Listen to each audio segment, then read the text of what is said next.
Hey guys, what's going on?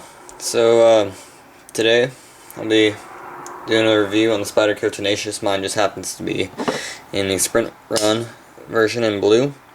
So some quick specs. The overall length is roughly 7 3/4 inches. Is to be exact, it's 7.76. Very comfortable in the hand. Handles great.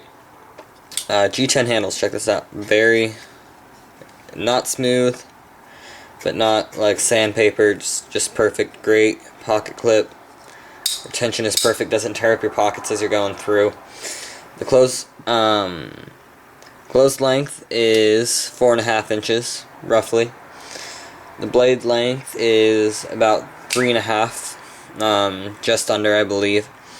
And it's 4.1 ounces, so it's not super heavy, but it's not super light, just about perfect for EDC purposes. And because the blade is under 4 inches, it's legal almost everywhere. I know there's some states where you have like 3.5 inch max or something like that. So this isn't the factory edge. Obviously I've had this knife for almost a year now, so if you've seen my unboxing video you'd know. And this isn't my first review of this knife. I had one up earlier, crappy review, so I'm redoing it. So what would I consider this knife best for? Tactical, kind of. I would consider it more EDC work knife.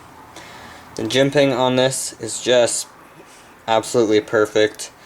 The blade steel, it's adequate. Knife is made in China though, as you can see, not Golden Springs, Colorado. But it is 8CR 13 MOV steel. Full flat ground. Super fast to open. No blade play at all. No up and down. No side to side.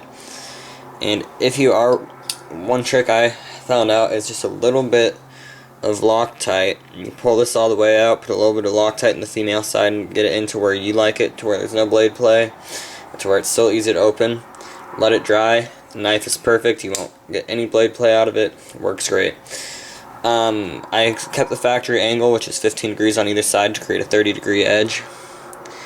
Little bit of a polished edge, but not quite. You can see there's still some burrs in there. And to keep this edge, guys, just drop your knives up if you can. And I don't know if you can see this, but there is a tiny bit of rusting issues I've had, but it's not VG10, so that's to be expected. This knife is always razor sharp.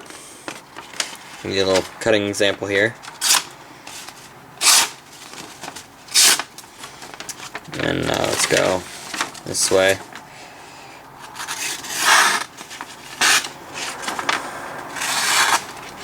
So yeah, like I said, you guys, razor sharp. Let's clear this all off. It's just fits so comfortably in the hand. The jimping is just about perfect. It's a little sharp after some use. It does wear your thumb down, but it's to be expected. The G10, really well done, super grippy, but not tearing up your hands or tearing up your pockets. Pocket clip, like I said, is perfect. What's great about it is you can mount tip up, tip down, both left and right carry. I keep mine in tip down, just the way I like it, preferred. So, back to the point of use, or the reason to carry this knife. You can use it for tactical, great for EDC tasks. I've used it backpacking as well. It just works fantastic for making feather sticks and other things like that. Compared to another knife, let me grab one here.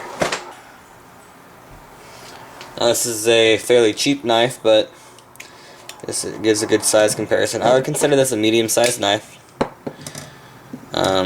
This is a little bit larger. This is just a cheap frost cutlery. Don't even know how I acquired it, but I think someone gave it to me. Just a quick comparison between the two. Now, obviously, this has serrated edge. This is straight edge. Full flat grind. This is convex with a swedge. This has no swedge. They're both liner locks. Now, this is Zytel handles with thin steel liners on one side. When you go over to this knife, double steel liners, skeletonized, and I'll try to get the camera to capture that. See ya. Get it this way. So, yeah, there you go. The holes are drilled out in 1/2 inch and 1/4 inch, I believe. Liner lock is super strong, like I said, no blade play at all. Fit and finish of this knife overall is just fantastic. And like I showed you earlier, it is razor sharp. Cannot stress that enough. Just for example, this is a cheaper one.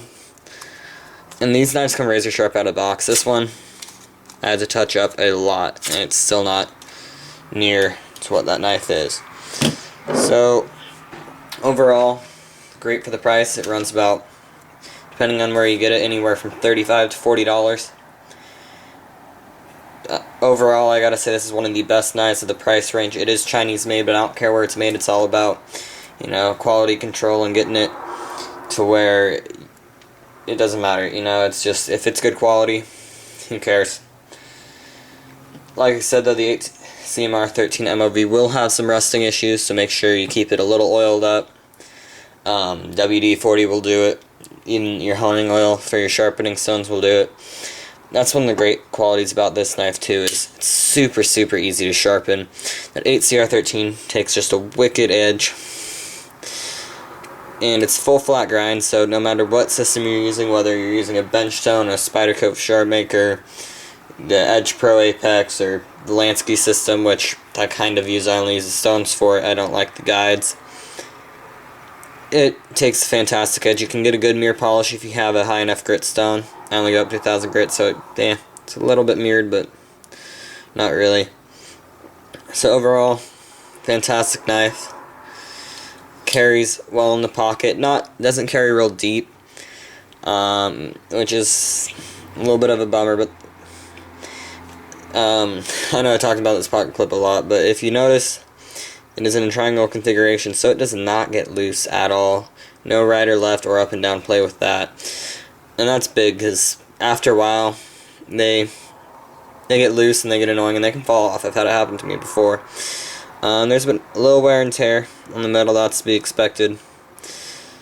But on the blade itself, it's fine. Edge is razor sharp. Fairly thin edge. You can definitely use this as a self-defense knife. God forbid if you ever have to. So anyways guys, thanks for watching. Keep your knives sharp. And I'll catch you later.